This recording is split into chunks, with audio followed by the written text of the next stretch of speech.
Welcome to another exciting episode of Dogma Debate. I am your host, Michael Regilio, and this is going to be a particularly fun episode for you guys because it is going to be a spirited debate between two sides that kind of agree. I was at a documentary film about the rise of Christian nationalism in America, and I brought a friend. His name is Matthew Robinson. And we watched the film, and it made a rather strong case. And driving home, Matthew said that he doesn't think Donald Trump is a fascist, and he finds it offensive that people call him a fascist.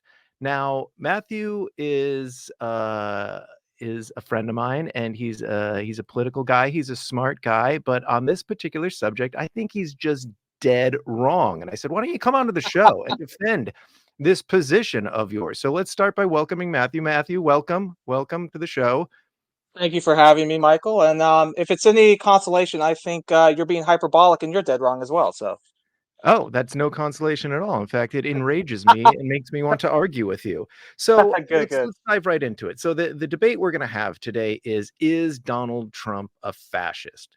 And like any debate, let's start off with definitions. Matthew, what I All mean, right. maybe we're talking about two different things here. What and fascism is a little bit hard to nail down because no two fascists are alike. There's no true fascist fallacy, I guess you could say.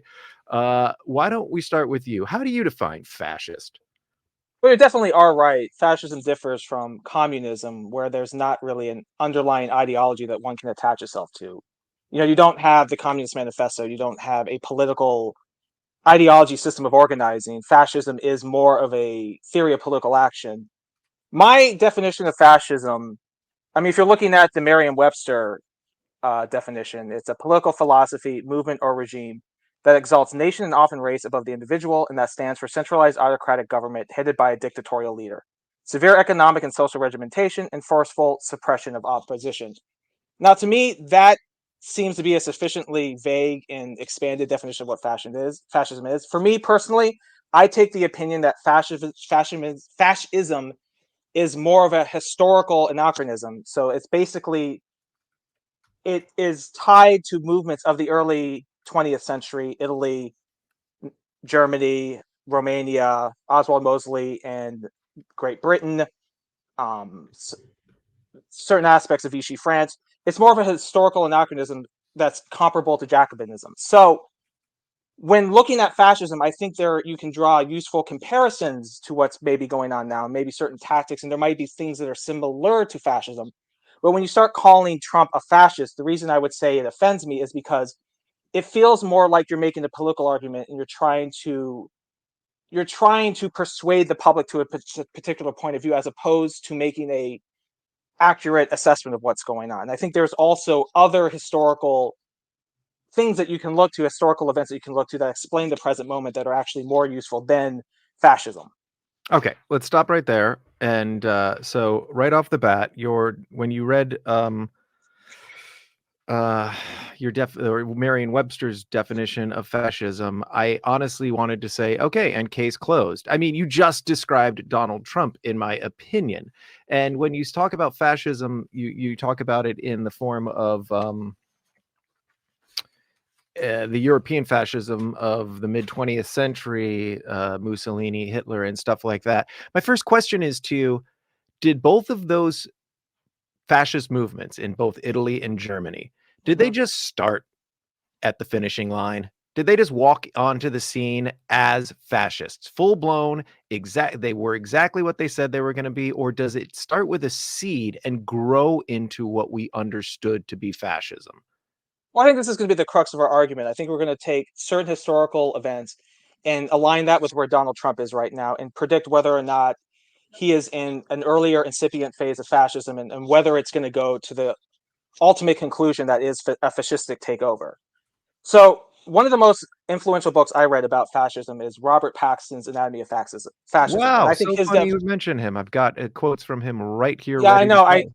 I know he in researching this, I know after January 6th, he said that it's vital to call Uh, Donald Trump a fascist. okay, wow, so interesting. So let's dive into him Well, because let's go into that first because just let me well, finish it my seems point real quick. strange that off the bat you're going to cite somebody and then only take part of their opinion. But go ahead. Please cite. Well, Uh, he has 5 stages of fascism, right? So mhm. basically, it's the creation of the movement, rooting of the political system, 3 seizure of power, and my guess is that he is equating January 6th with an attempted seizure of power. It's the beer hall putsch to compare it to Hitler. 4, the Okay. exercise of power, and then 5 is the long duration of either radicalization or entropy. And I think in his book he says that no fascist movement ever got to stage 5. They both petered out before the date. Mussolini and Hitler both got to stage 4. I think Mosley stopped at stage 1 maybe, and I think the Iron Guard. I don't know if he mentions the Iron Guard of Saint or the Archangel of Saint Michael in Romania. I think that got to level 2 maybe. Most fascist movements go to 1 and 2. Now I do. Okay, so read the quote and then we can All discuss right, that. let's read the quote. And I mean, if you want to go with his 5 stages of fascism, that's fine. We can analyze that from the beginning. But he said in 2017, Trump, is an authoritarian personality devoid of any commitment to the rule of law, political tradition, or even ideology. Are we therefore looking at a fascist? Not really. Paxton acknowledged that there are many elements of Trump's rhetorical style and political program were fascist staples, but the dissimilarities in his view outweigh the similarities. Okay, so there you go. And he is, Mhm. I mean, he is he's from Columbia. He's a professor from Columbia. And he's considered one of the leading authorities on fascism, which sounds like a weird thing to say. He's an authoritarian on fascism. And Okay. look, to his credit, he has been less hyperbolic than Timothy Snyder and Jason Stanley. Like he's been more sober-minded in his assessments. Okay, great. So we're taking a guy who, by your own assessment, is a sober, non-hyperbolic academic who I I can think we still could both disagree with him. but I think we both agree that he's probably a little more studied on the Look, subject and than us. look, I mean, and I in don't. terms of I am by definition arguing against my position. But while researching for this debate, like that quote did give me some pause about my position. Like because right. I did research Robert Paxton, so I have to acknowledge. Look, we'll get Well, into we this haven't gotten more. to the quote yet. We haven't gotten to the Okay, quote okay, yet. okay, okay. So Get let's to the get quote. to it. Get to So the quote. Let's there's get. there's the gentleman in 2017. Okay, so we fast forward to 2021 when he stopped hedging and said, and I quote, "I've hesitated to call Donald Trump a fascist until now. Trump's incitement of the invasion of our capital crosses the line. The label now seems not just acceptable, but necessary." Okay, so you've brought up Mr. Paxton Mhm. as fuel for your fire, and yet he has contradicted you from the word go. Um, how I don't think so? I that's guess true. now you're just not arguing against me, but you're arguing against Mr. Paxton. So, Yeah. Again, like I just don't. I think you're making an assumption about what his end game is, and I think with Trump, there's another book I uh, researched. ha- Well, let me finish. Let me finish. okay, Let me finish. okay, Because okay, if you're going to point to academics, there's a book called "Did It Happen Here?" It's an academic book, and right. it's I've got it. asked the question of whether or not that Trump is a fascist. And academics come to different conclusions about this. Basically, my understanding of the argument is there's some people who say that it's very close. Both everyone acknowledges that we're not exactly similar to Mussolini's Italy, Hitler's Germany, but Right, there's and they were enough dissimilar in. to themselves. So there are Yes, of flavors of course, fascism. there are flavors of fascism, fine, but there's also people who say that the clown shoe doesn't fit, and that Trump is more of a boastful braggart. Like there's other end games to him, and it's not accurate. It's too expansive of a definition to call him a fascist. So like we can go back and forth on academics, that's fine. Like, but there's within the academic community, there's always going to be a difference of opinion. There's never going to be a uniform consensus. So it is useful, like Stanley, look, I'll concede Stanley. If you would have thrown Snyder or if you would have thrown Stanley at me, I would have had more things to say, but Stanley it does throw a little fly in the ointment of my argument. That's true. But still, like again, I think what's happening now with Trump is because of the shock of him winning in 2016, how unexpected that was. His use of anger and resentment in politics, and the fear and assumption about where that might lead is, I think a lot of academics have I gone see. from being academics. Let me finish. But I All think right. they have crossed the line to punditry. And just like anyone else, like academics are not these sober evaluators of the truth. They get caught up in emotion, they get caught up in the moment, and they get caught up in speculation. And a lot of this Trump is a fascist argument, I think, is rooted in the fact that they are predictive or worried or assuming where it's going to go. And in my opinion, calling him a fascist is not useful because it roots itself in Nazi Germany. Usually, when people talk about fascism, they're not talking about Mussolini's Italy. They're trying to equate him to Hitler. and the horrors of the Holocaust and the horrors of World War II. I Right. think if you look at Trump, you can look at a lot. I think authoritarian's enough. Authoritarian keeps me up at night. Like, let's be real. Like, I'm not going to, let's not get it twisted. You and I have very similar opinions about Trump. Like, we don't like him. I think we're having, it's the narcissism of small differences, as Freud would say. I think we're getting caught up on the word fascism. This is like a platonic dialogue a little bit. I think I'm less worried about what will happen if he gets reelected. I think that's a fair assessment. But I think if you look at Trump, you look at other demagogues throughout history, there are other people you can point to that are more correlative to what Trump is. And I think you can also look at him in the modern movement of a rise of right-wing populism. I think he's similar to Orban. I think he's similar to Erdogan. I think he's similar to Modi. And when you say It's so fascism, scary. you put him, it's scary, but you don't have to call him a fucking fascist. I mean, is Orban a No, I think fascist? it's Is Modi a fascist? I mean, this is the thing, and it becomes overly no. expansive. He loves cozying up to the authoritarians, and he looks to them. Now look, here's my argument. I think it's more dangerous to not call him a fascist. I think it I is more completely dangerous disagree. to, well, that's why you're on the show, is because you disagree with these facts. But you're saying that these assumptions about Donald Trump's second term are what are driving these academics to now in some case change their mind and say yes, he's a fascist, or have been calling him fascistic all along. And therein is my problem with you, Matthew. These are not assumptions. Would it Mm, not be wise to take a man and his administrators at their word? What about why would you not believe them? And when they say the things that they're going to do, and why would you not? Let's start with January 6th, because it already okay. happened. Are you saying that that was not an attempt at a violent overthrow of the government? It Maybe wasn't a I'll coup. take the word violent out of it. An overthrow of the government. It That was he was not a trying coup. to overthrow the United States government. Would you say it is something other than that? To me, it was more of a riot that got out of hand. No, no, no, And I no, do no, no, not think it no. was a coup. January 6th was the end result of months of something. Did you I can not hear notice the those I months? can hear the peanut gallery. They're very impressed with my arguments right now. They are not very impressed with your arguments right now. And the peanut gallery is, of course, my beautiful wife, Jessica. And Oh, hello, Jess. It's good to see you. It's good to hear you in the background. she has no microphone to say hello back, but I can assure you she is not. It was probably better if she doesn't have a microphone because she would say a lot nicer things to me had she not heard my previous argument. uh, you might be right. I'm So let's get joking. into January 6th. So January 6th is not a day. January 6th is the end day of months of coup. Would I you not agree. agree with that? Would you No. not say that a man who knew he lost the election, and we know that he lost the election, I mean, we know that he knew he lost the election. Let's just start with Jenna Ellis, who said in her testimony when she was indicted in Georgia that Donald Trump's experts that he had hired to analyze the election said, "You lost." He was told, "You Mhm. lost," by everyone other than sycophantic fools. And we'll get into the fact that the man cares more about loyalty and will change out the entire United States government with loyalists. We'll get to that. But Jenna Ellis says that the man knew he lost, and that his lawyer came to her and said, "The boss isn't gonna leave. He's not leaving the White House."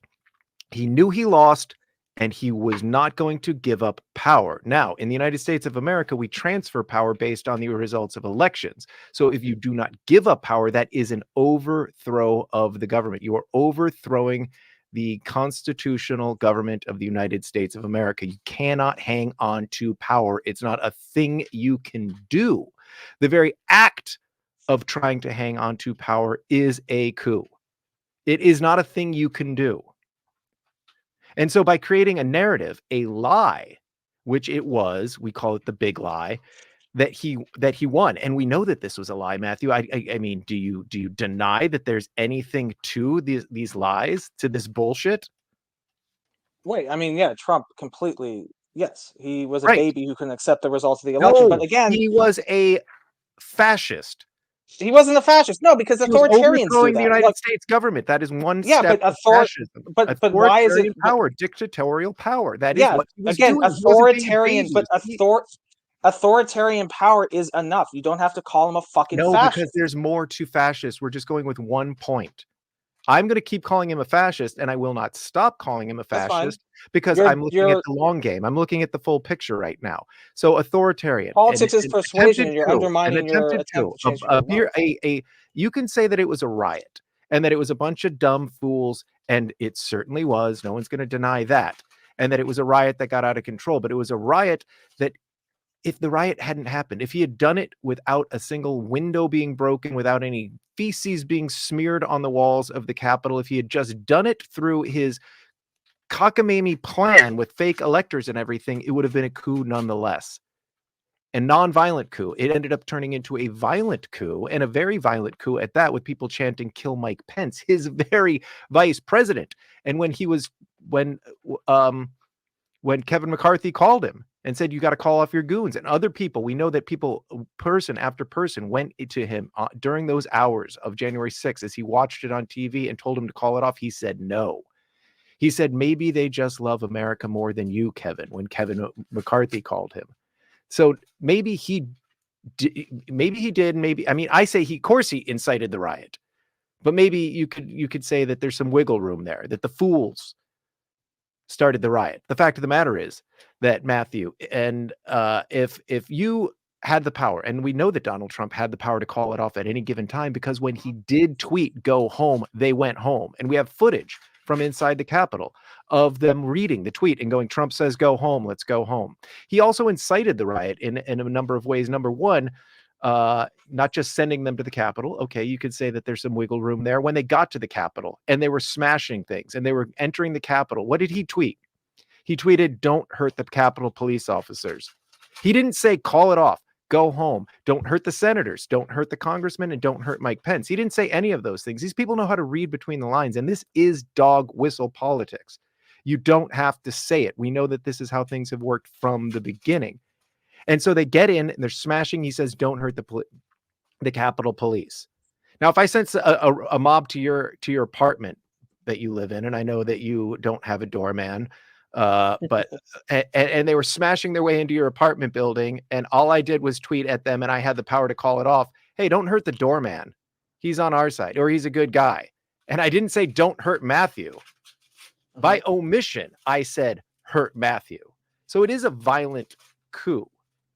He lied I about losing. He came up with a cockamamie plan to hold on to power against the United States Constitution. And when it became violent, he liked it and he allowed it. And he hoped that the violence would lead to the end that he wanted. So, as far as I'm concerned, and I'm curious to have you come back at me, that's one. We've clicked it. We've clicked one off. He tried to violently overthrow the United States government, or he tried to non-violently overthrow the United States government. Doesn't matter. That's one. That clicks one in the box of fascism. Please retort, if you would. It's to whether or not it was a fascistic move, or whether No, or it was not whether or not he uh, tried to overthrow the United States government. tried to overthrow the United States government. Yes, United States Yeah, I had no. government is a republic. It's a democracy, and the voters decide who is the leader. And if you I do will not cons- leave, then that is overthrowing the constitutional way. You could argue it was a legal coup. Fine. I think the violent coup is a step too far, and I think the reason it is a step too far is because it had no chance of. It had no So it chance of was a ever coup. succeeding. Okay, check But one. but You no, argue but it's I a mean, violent coup. It was a coup. I don't think but a coup attempt, but to have a coup attempt, you have to have other portions of power that back up. If you look at coups throughout history, it's not just some idiot. Like, people always try to overthrow things, but he had no backing of the U.S. military. There were no other power centers that backed him. It was just his own Doesn't matter. cockamamie legal stand. Doesn't Yes, it does. matter. It does matter because, okay, maybe this is a crux of our argument. Like, I am looking at it. Let me explain why I find use of language when I see coup and I see fascism to be hyperbolic, and why it offends me, because I see it as a media strategy and I see it as a political strategy to try and persuade the public into a certain political position. And to me, it just strikes me as being hyperbolic, because these coup words, when you say coup, you are assuming that we were on a razor thin. We were this close to losing democracy. In my opinion, we were not even close. Even if the worst thing would have happened and they would have gotten in, strung up Mike Pence, and killed, God forbid, a couple of senators or congressmen, the United States democracy still would have stood. We still wouldn't have been So that doesn't overthrown. make him not a fascist. Matthew, let's just start But with that, but this. but The but definition that of fascist, if I say to you, I want to overthrow the United States government, I want to declare the superiority of open mic comics from Los Angeles as the top tier, best, most powerful citizens in the United States of America. I want to deport all of the, whatever, uh, improv actors. oh shit. All Yeah, right, all right. I want to set You up want to camps, okay? and I want to set El up Duce camps, Regilio. and I want to set up camps for improv actors. I want to deport them. I want to overthrow the government. I want to throw away the Constitution. And I'm sitting in my bedroom just saying it with no power. Am I a fascist or am I not a fascist? You're an authoritarian. No. If I tick off every single point that you put as your definition of fascism sitting in No, my bedroom with I no said power, creation. am I a fascist or not? I do not think. I think that's authoritarian behavior because you could apply that to If what I is tick what off is. every point Okay, that let me ask you you. Let me made ask you this. saying Let these me. are what No, constitute a fascist it's sitting not. in But my bedroom with no power, am I a fascist or so it's. not? You're Let me ask tying you this. fascism to power, saying only if you're No, no, but powerful enough to pull it off are you a fascist. I'm saying you could be in the second grade and say to your mommy, Mommy, I want to overthrow the government and set up death camps for eighth graders and whatever. he. That kid's a fascist. When did Trump say he's going to set up death camps? Again, I didn't, like again, oh my God, Matthew, we're not to that point yet. We're but we're stuck on coup because you don't know when you see one. it wasn't. I'm sorry. I think the system held. So to me, it's not that worrying. And secondly, like all that stuff you are describing is authoritarian behavior. So by So your there's no definition, Lenin, definition of let me fascism. ask What you, are you stating? let me ask you this. Would you describe Lenin as a fascist? Would you describe Stalin as a fascist?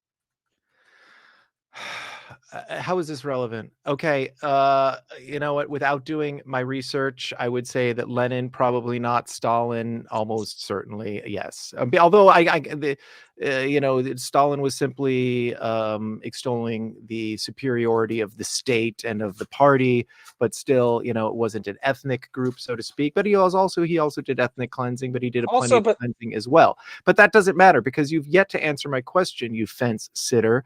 One way or the other, is there a definition of fascism? And if a person ticks off every single point on your list, are they a fascist or not? well, but I let's go back and let's go on every part of the list and argue about that. Like then, because your whole thing about exalting of some kind of master race, if that is the point, Now, then how why are come we on Trump? to that? Why are we on to that? But Was you it a said like coup there's an or not? ethnic. Was it a coup? Did he attempt a coup? It doesn't matter if he pulled it off. Did he attempt a coup? He knew he lost. He set up a cockamamie plan in order to hold on to power, which would be to throw out the Constitution of the United States of America and set up an authoritarian government. That was his plan. Was that an attempted coup? If you throw out the violent part of it, I am willing to concede that there were certain parts of the legal strategy that were a means to hold on to power. This is why I'm the most frustrating friend you have, Michael. I am But well aware of that because you are. I am tempted at this moment to remind you what Martin Luther King said in his letter from a Birmingham jail. Have you read it? I know the basic gist. Okay, so who does he blame? Who does he say the real problem is? The moderate, the fence sitter, the person that says, wait, hold on, now is not the time. Now he's talking about a different issue altogether. Yeah, But but I I am could go to the French Revolution and say that, like, the people who were factionalists and assumed the Jacobins were the moral majority, they were the problem. We can do the quote game throughout history and find out. And we I can could. say you can say the moderates are the problem. I can say people like you who are certain Matthew, that there's this Manichean good versus evil. you have hedged every point along the way. You can't even call January 6th a coup. And I'm not talking about January 6th. I'm saying the months leading up to January 6th. The day he came out and said, I won the election when he knew he didn't, was the beginning of the coup. And then every lie, the lies that we've proven 1,000 times, the court cases, the Dominion voting machines that went to court and sued Fox News over their lies and won. No one has been Okay. able to prove any point he made. He lied to hold on to power. That's a coup. Just call it a coup and we can move Well, on to the next okay. point. Well, then this is turning into that Sam Harrison Jordan Peterson podcast where they just argued about absolute truth. This is great. This is going to either people are either going to love this or going to be exasperated. But let me ask you: can you concede Oh, this at least? they're At least, exacerbated, I can assure you. my first and only appearance on the Dogma debate. Let me ask if you'll concede this. Do you think that sometimes people of your belief about Trump being a fascist, do you think sometimes you overplay your hand? Do you think there is a danger to assuming the worst and to perhaps lapsing into conspiratorial hyperbolic assumptions about what he may or may not do should he get reelected? No, I'm going with what he says he's going to do should he get elected. I'm taking the man and his movement and his supporters, which include the worst elements of our society, violent people at that, at their word as to what they will do if Donald Trump is reelected. There are no assumptions going on here. Other than that they're telling the truth about what they're going to do. That's the only assumption I'm making. And you could say that he's a lying fat piece of shit, and I'll agree with you on most things, but he's also a lying fat piece of shit who wants to hold on to power. Well, I will agree with you to this point. I do not want to test it. I don't think it will be good if he gets reelected, but I don't think it will be disastrous. But I do not want to test that theory. I think it'll be disastrous. Okay, so let's. Oh, okay, I have no so choice but okay, to move on because all you right. sit on the you are some sort of anomaly where you cannot be knocked off the fence. You are anti Humpty Dumpty. I don't know how else to describe you. You hang on to that fence with in a way that I can't not fathom. Okay, so we scored no points here because Matthew cannot come to even admit that it was a coup. That some elements, maybe if you look at it from the right, dude, you don't know a coup when you see one. That's my assumption about you. I think That your not all assumption is coups look the same. And this wasn't a coup American style. And it was a violent coup. Let's move on to the subjugation and the treatment of what he considers to be the second class citizens. Mhm. So, since you seem to only think that Mussolini and Hitler are the only examples that you of fascism, and you seem to think fascism only exists in the rearview mirror, that nobody is allowed to call it fascism in the moment, or at least that's an assumption I'm making about you. yeah, Let's I talk think a that's little bit. fair. You think that's fair?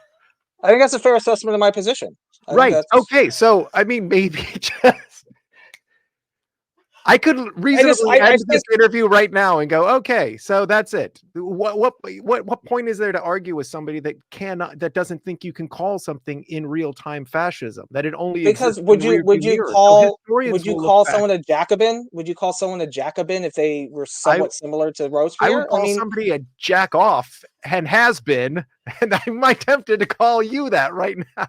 And I no, always but say that like, because we're friends. but the thing No, is, okay, Matthew, okay, you can Michael, identify fascism in but the moment. It is a real time phenomenon. You I can do don't that. think it is. I think it's I think it describes a historical period of time.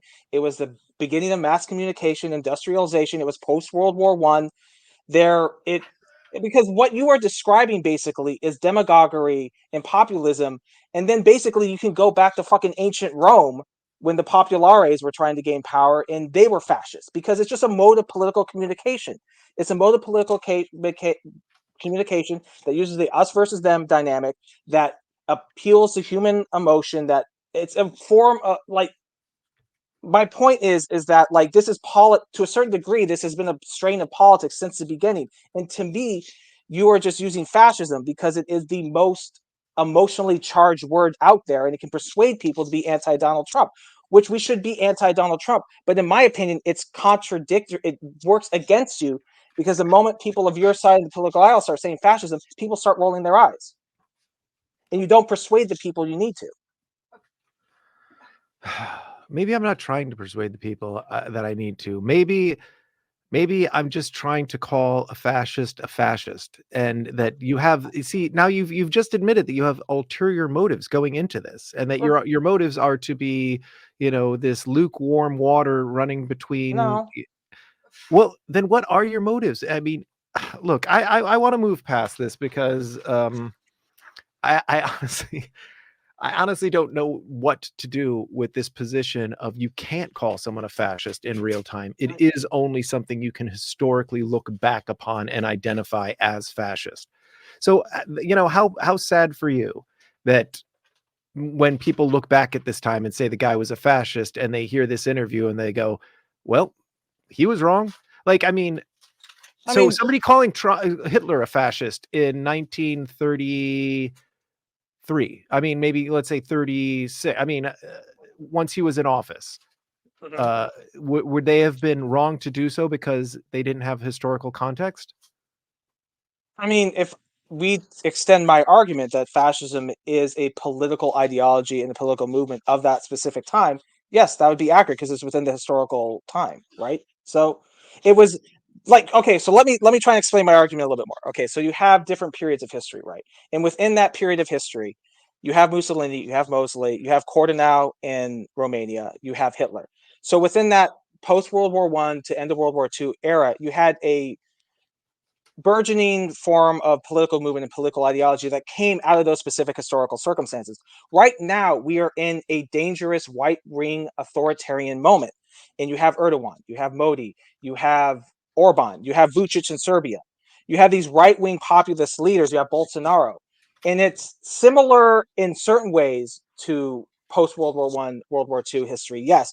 But since it's a different movement, and for me, like maybe we're just getting too caught up in like the denotative and connotative associations of fascism. But to me, like when you say fascism, you're going to Nazi Germany or using the horrors to try and persuade people to be against Donald Trump. But where I look, if you look at this as a unique moment, yes, there are similarities you can point to, but you need a new word. This is similar to an argument we would probably have about socialism.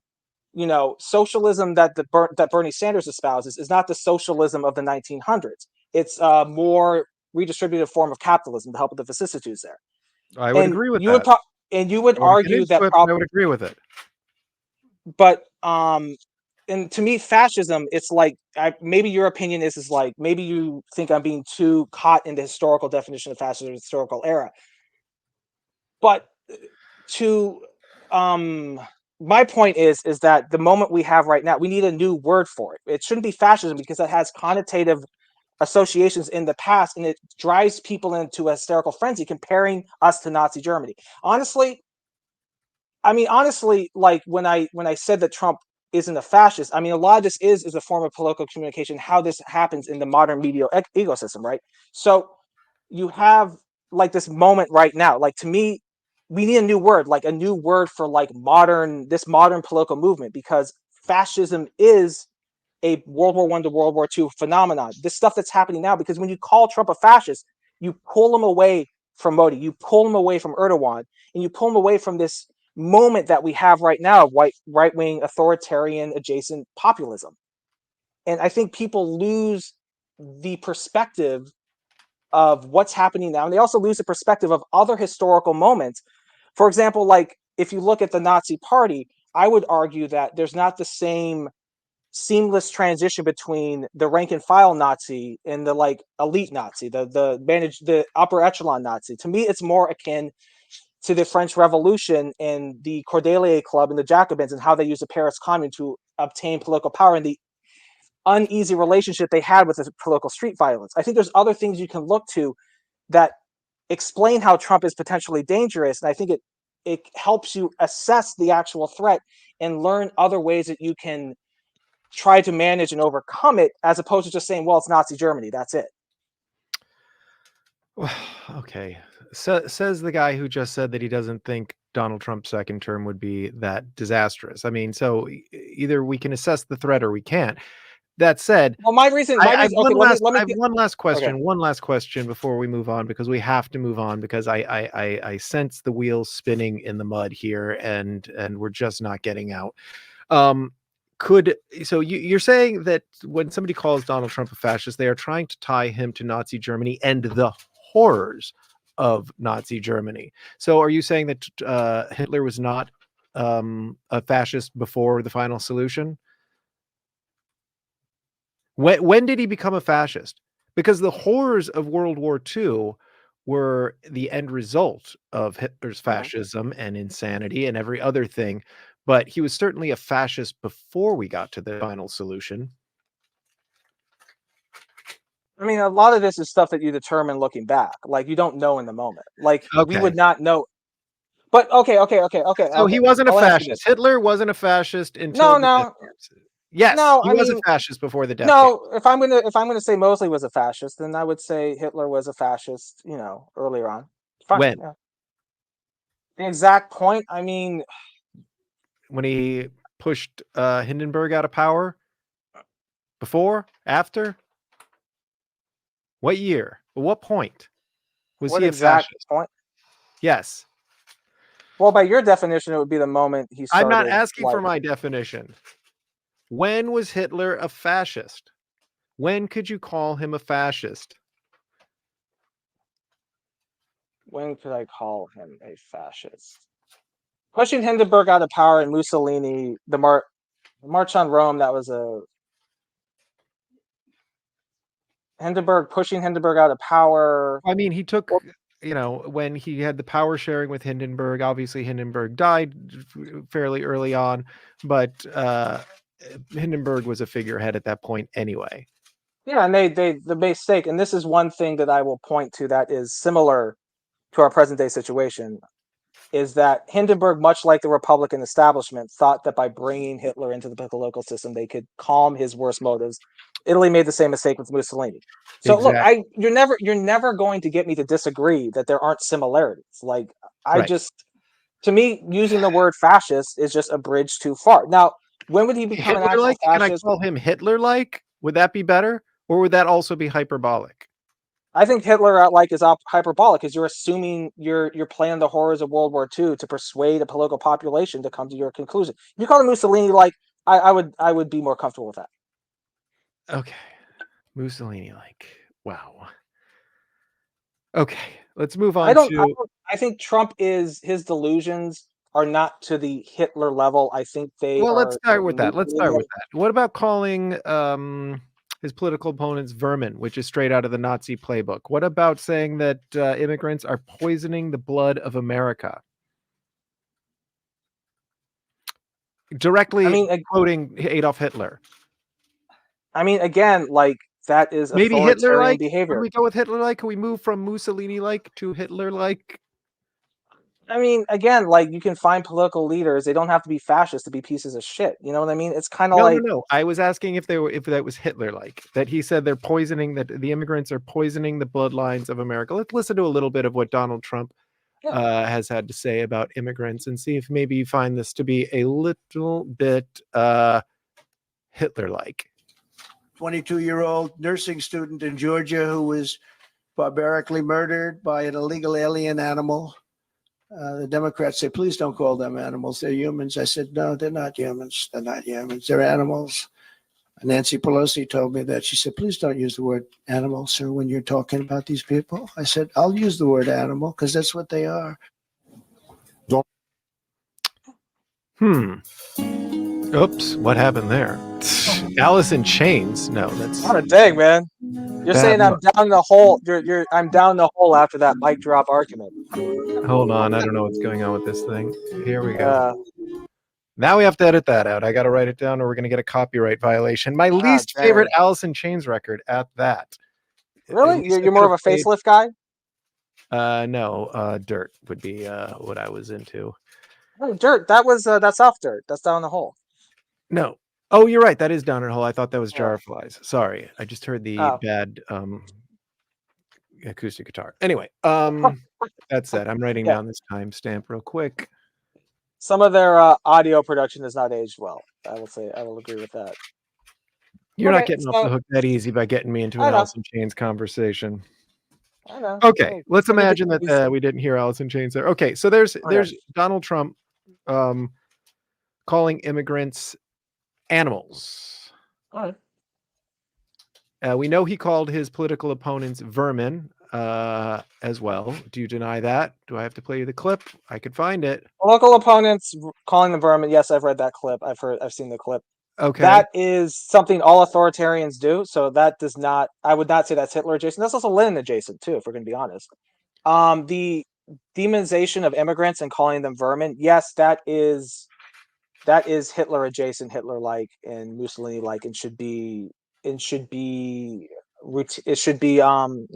for what it is. Okay. So Hitler like, but not fascist, folks. You figure that one out, folks. This is my friend. I deal with this all the time. He's Hitler like, but not a fascist. Let's read another Donald Trump quote, and why not just do it in Trump voice? They're poisoning the blood of our country. Then this is in quotes. You can look this one up. They're poisoning the blood of our country. That's what they've done. Mental institutions, prisons all over the world, not just from South America, not just 3 or 4 countries that we think about, but all over the world. They're coming into our country from Africa, from Asia, all over the world, poisoning the blood, not just the Latinos. He's an equal opportunity piece of shit, folks. Africans, Asians. Let's see. What did he leave off the list there, Matthew? Let's see. You're a smart guy. Maybe you can help me out on that one. Africans, Asians, not just the Central American ones, like you would think, not just the what he I guess he would call the obvious poisoners of the bloodline, but the Africans, the Asians too. Matthew, such a smart guy. Yeah. What did you again? Donald Trump, The Art of Omission. That's what his book should have been called, The Art of Omission. Don't hurt the Capitol Police officers. Who do you admit on that one? The Africans, the Asians, the Latin Americans. He's referring to immigrants. He's referring to immigrants. Right. I think, he left. Of course. Where anyone immigrating from this country from anywhere else? Yeah, I know where you're going with. He's not. He's neglecting, but it's more of a state like American position, because if he's so nationalistic position.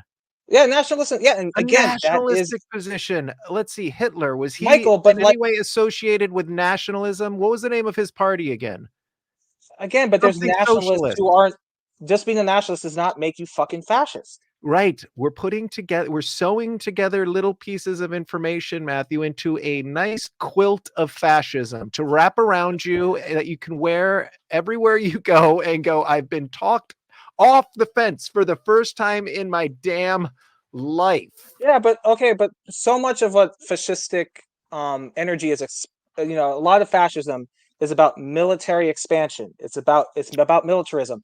Well, you concede at least on this point, Matthew, before Donald we Trump. get into the militarism, and no, it is not necessarily about expansionism. I disagree with that, but no, but I mean, if you look at let's see what else he had. if you look at Mussolini, you look at Hitler. You know, they have a word.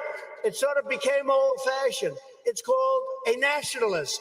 And I say, really, we're not supposed to use that word. You know what I am? I'm a nationalist, okay? I'm a nationalist. Nationalism is so stupid. He doesn't know that the Nazis were the National Socialists. That nationalism and nationalists has always been the rallying cry of the fascist. Nationalist, but you don't. But being a nationalist does not make you a quilt here. You cannot take each point and say this alone does not make a fascist, because this is not alone. We've established it was a coup to some degree, although you sat painfully on that issue. Now the poisoning of the bloodline, calling them animals. Now he's calling himself a nationalist. We've called him Hitler-like. Can't quite get to fascist yet, though. But what do you think of that?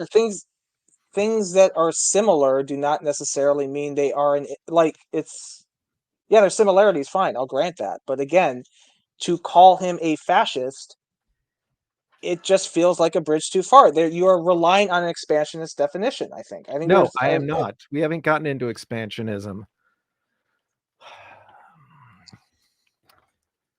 Anyone listening that is an old school listener to the show knows that I have somehow avoided having what has been often called the Smalley sigh, which is the exacerbated sigh, and you've brought it out of me. Who would want? Oh, okay, here we go. He believes in the Great Replacement theory.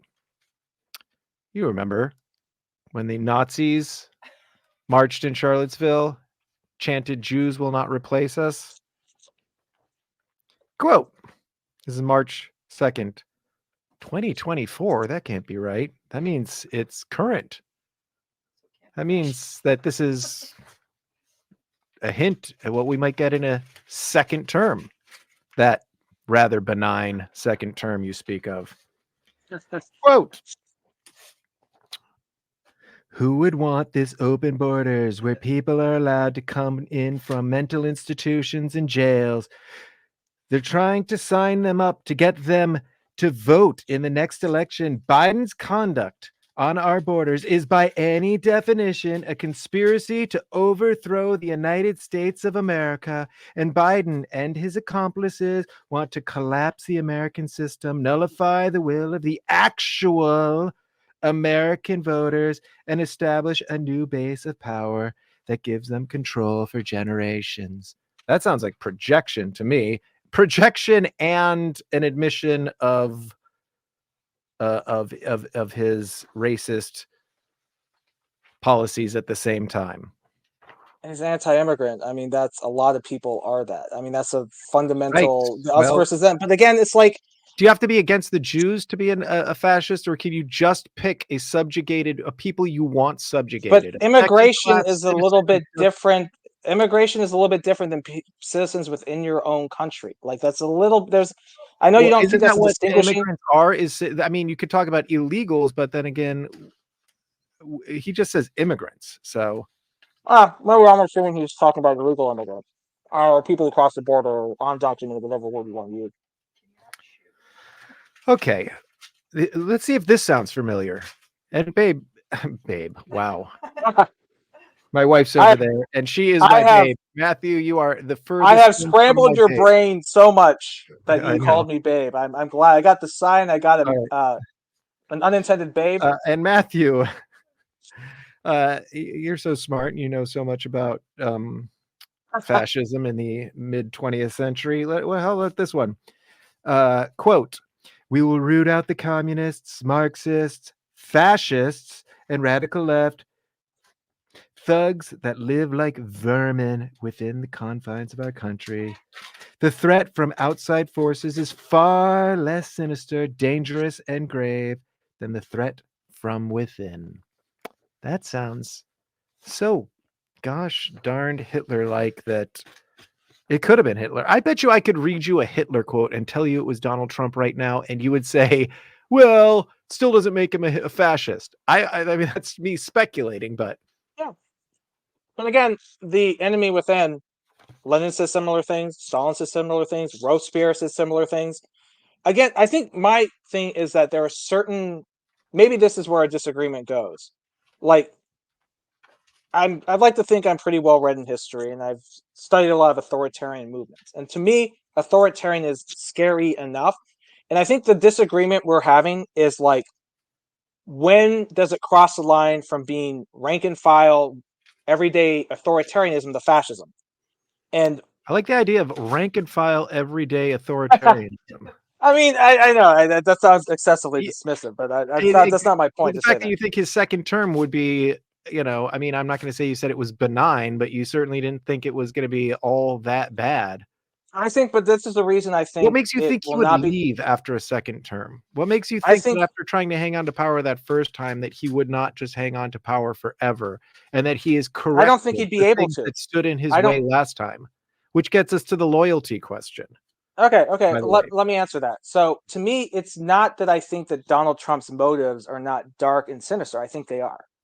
The reason I am not as worried as you are about second term, and why we're not, I don't think we'll turn to Nazi Germany. I think you're going to make fun of me for this, and I deserve it. I think the worst is like Mussolini's Italy, which is still bad, but not as bad as Nazi Germany. Because I think there's certain. Let me finish. Mussolini was a fascist. Michael. Let me make my point. Yes, make your point.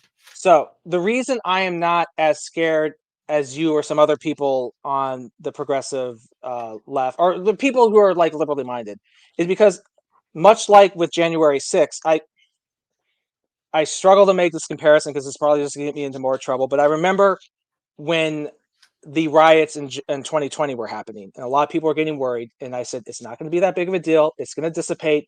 These things happen throughout history. It's not going to lead to the terrible conclusion that you think it did. Will. Same thing on January 6th. Yes, I was shocked by seeing people on the Capitol, but I'm like, I had no worry that Trump was going to overthrow anything because I had faith in the system that it was going to overcome this threat. And maybe I'm being overly naive. Maybe I'm being overly optimistic. I mean, America's had near misses. There's a near Newport conspiracy with Washington where they tried to get in the march on the Capitol like Cromwell. He said no.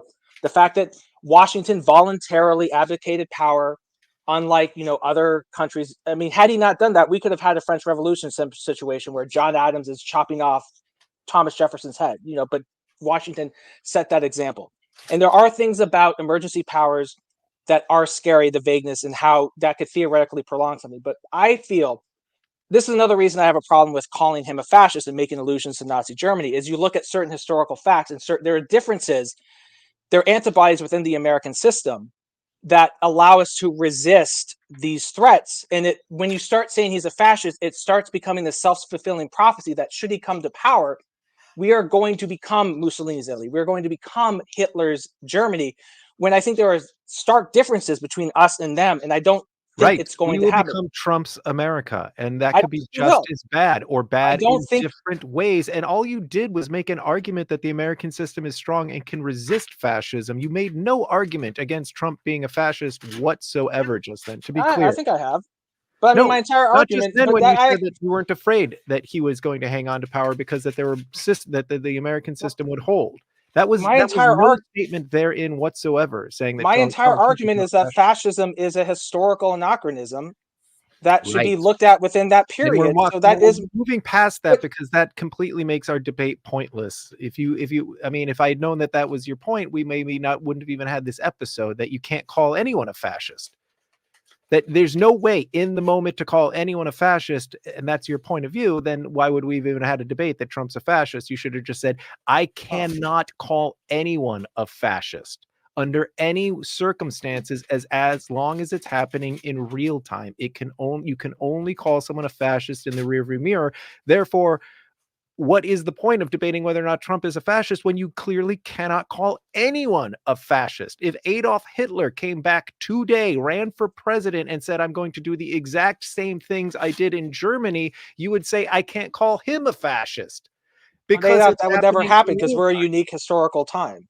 We're a unique historical moment.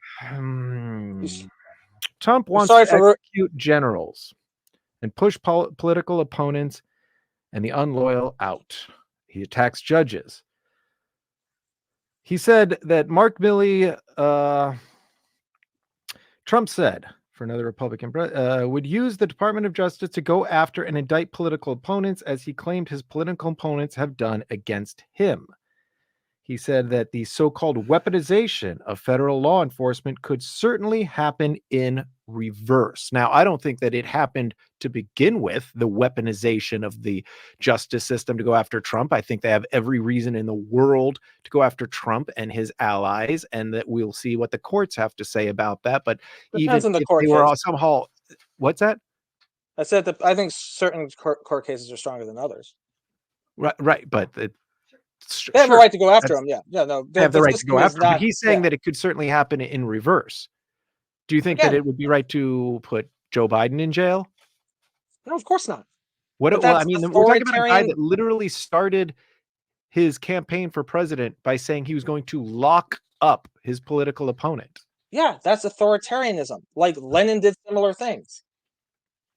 I think this has really been the most exasperating platonic dialogue, because I think basically we pretty much agree on the awfulness of Trump. It's just whether or not I call him an authoritarian, you call him a fascist. That's basically the whole argument.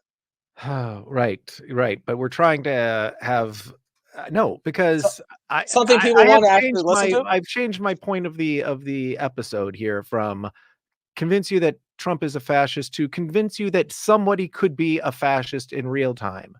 That it is possible to look at somebody in real time and say you can call them a fascist. As to Mark Milley, he said, when speaking of him, this is an act so egregious that in times gone by, the punishment would have been death.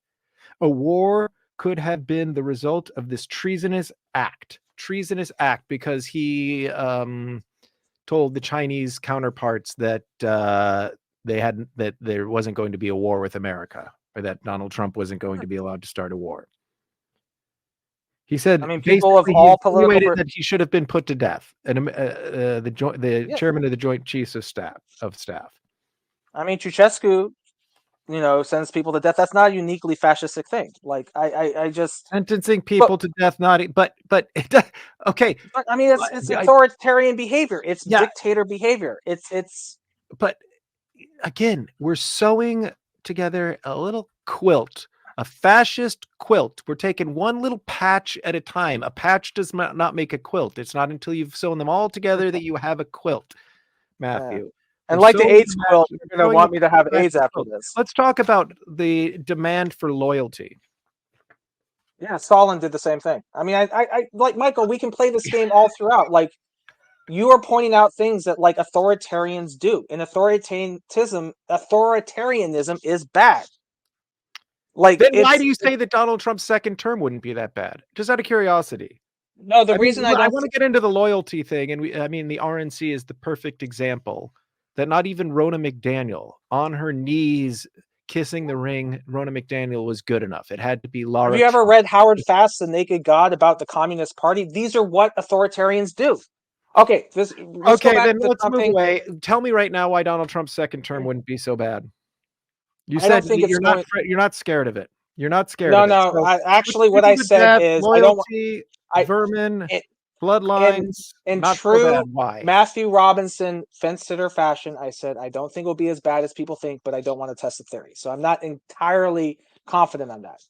Look, I think Trump has dark impulses. I think he has authoritarian impulses. I think he has. I think he has impulses at this point. There's a dark track record. Just Michael, I'm trying to get there with you. I'm trying to reach some form of compromise. So, well, you ended our friendship, so you better. Jesus Christ! At this point, I don't want to know you anymore. You wow. Fascist sympathizer. No, I'm just kidding. I'm not a fascist sympathizer. That's a good one. That was a good one. I mean, look. If you want to reductio ad absurdum my position, like you could make fun of me and put me in Nazi Germany, and like after he pushes Hindenburg out, and like I hold on to the point of when people are getting gas. I get that there is a certain I think you hold on past that. Well, death camps are nothing new. I mean, Genghis Khan had certain death camps. Would you call him a fascist? I would call him more of an authoritarian, Indio, proto. That is funny. That was a good roast. No, look, I'm aware that my position, everybody's political position they take can lead to terror. Like it's just the way things work. No, that's not true. That's not true. Not everyone's political position can lead to terror. But yours could easily, because it could lead to balkanization and lead to further political polarization and push us more in the Yugoslavian direction. Like it's like everybody's political play have pluses and minuses. Okay, so going back to Trump in the second term, the reason I am not as scared as you, and I'm not frightened that we're going to turn into some fascistic hellhole or authoritarian hellhole, to use my terminology, is because I think there are certain things within the United States government that will prevent this worst version of Trump's America happening. I think the same reason I would argue that Nordic socialism cannot take hold in America is the same reason authoritarianism or fascism, or whatever you want to call it, Trumpism, will not take place in America. Because we are a larger geographic continent. Secondly, we do have dual state versus national, not dual sovereignty. So, for example, whatever Trump does, there are certain states that will be able to resist, and it will be more difficult for him to put forth whatever it is he wants to do. And thirdly, Right. So because I think, maybe if you but, live but, in but, the but free state of California as opposed to the fascistic state of Texas, it's so some also people will be there's okay. Some people will but be but but okay in but but America. there's also no guarantee that Texas will go that way either. It's you don't know that either. Like Well, it's okay. also and So also like you're okay, saying that you but could it's possibly live in a state where it won't be that bad. I mean, that's the I argument you're don't making. Do you think him not taking over the necessarily. Justice Department with loyalists would be a problem? Do you think him taking over the Yeah, it's FBI with loyalists would be a problem? yeah, it wouldn't be good. But I just first of all, I don't think he would be there past 4 years. I don't think he's not going to leave. I Why don't would you think that since the last time he tried to not leave? Does track because record mean nothing to you? yeah, he can try, but he won't be able to. No, what if he looks at all the mistakes he made in trying to stay last time and corrects for them over the next 4 years? What if his entire 4 Right. years of executive power and taking over the Justice Department, taking over the FBI, and cleaning out Yeah. the Republican Party is gone? And that's another thing about fascists is they have their own party very often. And I would argue that MAGA has certainly taken over the Republican Party, and it is not the same party as it used to be. It is the party of Trump. He is a one-man party, or he is the head. He is the sole arbiter of a party, and that is MAGA. So if he spends 4 years getting ready for that day when he might have to go, you don't think he would stay? Do you not think he would have I the don't think he's staying. motivation to stay? Well, first of all, he's getting old. If he were say 50 years old, I think That's it's more of a not threat. really a good argument that he might That die is. or he's getting old. No. No, No, he's his just fucking motivation to tired. stay, it doesn't matter. Old men do fascistic things too. But again, you're Age also doesn't. assuming if. But Michael, you're also assuming if he does this, if he does that, if he does that, he'll be able to stay. No, you're You're assuming if. I'm telling you he's done this and he'll do it again. I actually have something called precedent. You have fluffy clouds and no, ideas of balkanism, a word I've never that, had said on this show before. but that no, but look, that's being kind of snarky and dismissive. Like I've I read a am lot about snarky and history. dismissive. That is that's You nailed I me. love you for it. Yeah. I no, but I mean, but like to assume that like my assumptions about about where this theoretical second term of Donald Trump might go is based on clouds and fucking Care Bear stares is not true. I But you're think ignoring the I think you would precedents do. that have been set. You are ignoring the precedents that have been I'm not set. ignoring them. I'm not ignoring them. Well, you I'm certainly don't seem to take them very seriously since you're saying you don't think he would try and stay past his 4 years, which no he no already I did. didn't say he wouldn't try. I don't think he'll be successful. I think 4 years, we have a constitutional precedent about 8 years. Thankfully, post FDR, we made that amendment. Was it the 25th Amendment? Look, I don't think I would not be surprised. I think he'll try to stay if he gets elected. And look, even with my naive dismissiveness, look, I don't want to test this fucking theory. I don't want to test it. Like, I want Joe Biden to win.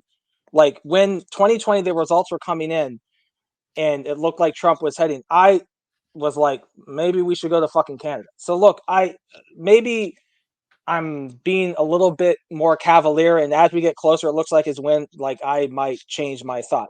I don't know. All right, how So about another scenario? He does go, and he has set it up so that he is replaced by a stooge, a what's his name, Dmitry Medvedev of sorts, to Putin. Okay. Do you see that as a possibility? And how is that any different than him leaving? Do you deny that Vladimir Putin was the de facto leader of Russia under Medvedev? Would you call? Well, first of all, let's the point of this podcast. Would you call Putin a fascist? I would say so. All right. All right. So you're consistent. He's got he's got the expansion element that you seem to think is 100% necessary, which I would disagree with. But yeah, but if you're stitching a quilt, like you can't pick and choose certain things of the quilt, right? It's like there's differences. Okay, but let's go back the question to was Medvedev. simply he Okay, sets it up so it's a stooge. It's Baron Trump. I know Baron wouldn't be old enough. Whatever. It's Laura Trump. It's whatever. The RNC has already been completely flushed out and is strictly loyalists. Well, if Once he gains you power, that happens with the Justice Department, that happens with the FBI, that happens with every okay, department. The Republican Party, anyone that is not kissing the ring is gone, and we both know that the second he becomes president again. yeah, I think that's I a mean, fair that's already prediction. basically become the case.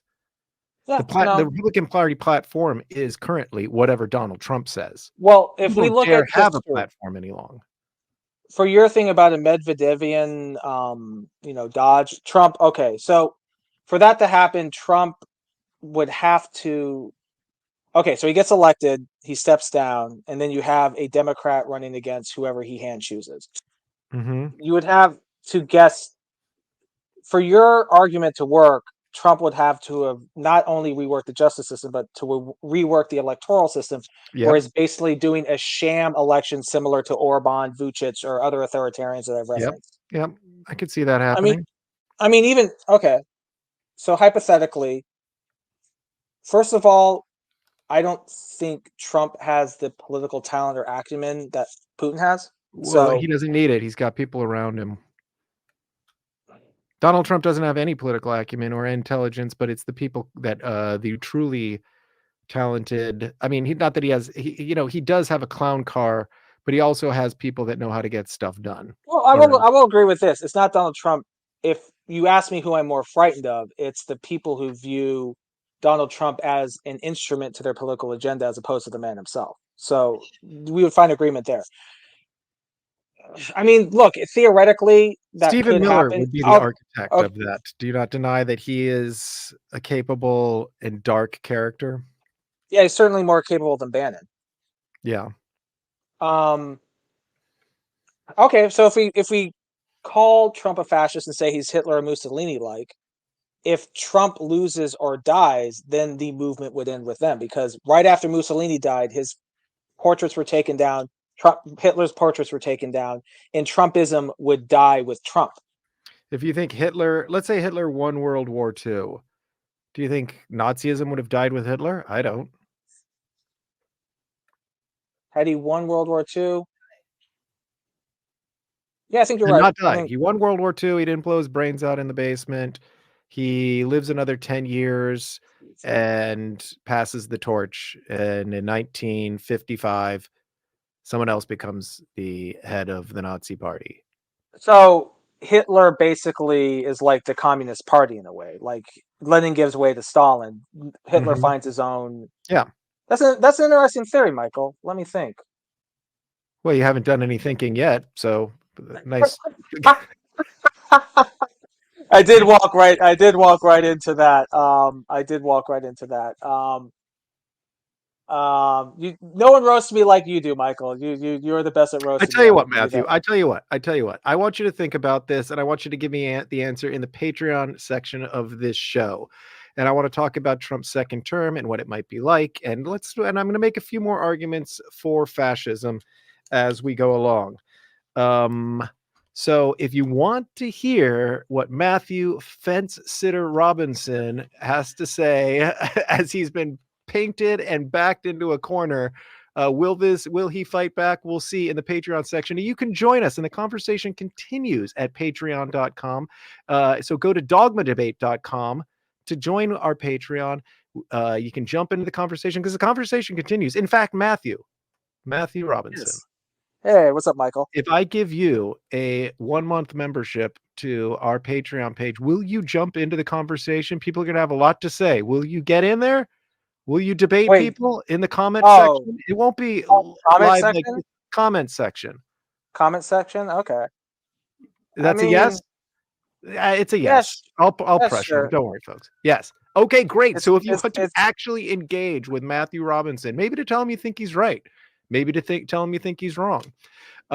Join us, dogmadebate.com, join our Patreon. And if you want to come on the show and debate me, or you have an interesting story to tell or whatever, you can go to dogmadebate.com as well. And there's a section you can fill out to become a member of the show. So meet us over there in Patreon. Otherwise, Matthew, do you have a parting one sentiment to the listeners? parting one sentiment to the listeners. I think I think this is an example of when people come onto a debate and they have two separate things that they're debating. I think we talked past each other a little bit. I would just say that, Okay, like, so okay, if I'm- no, Mike, let me say it, because I'm trying to think. I didn't know this was my closing argument at this point. So I was trying to It's not buy your myself closing some- argument. I just wanted to say, do you want to say goodbye to the listeners who aren't joining us over on Patreon? Oh, I'm sorry, I bungled that. Yeah. Sorry, you want to just Long give us list some of time to bungles tonight. I'm Okay, sorry I just say ruined your goodbye. motive. We'll see you in Patreon.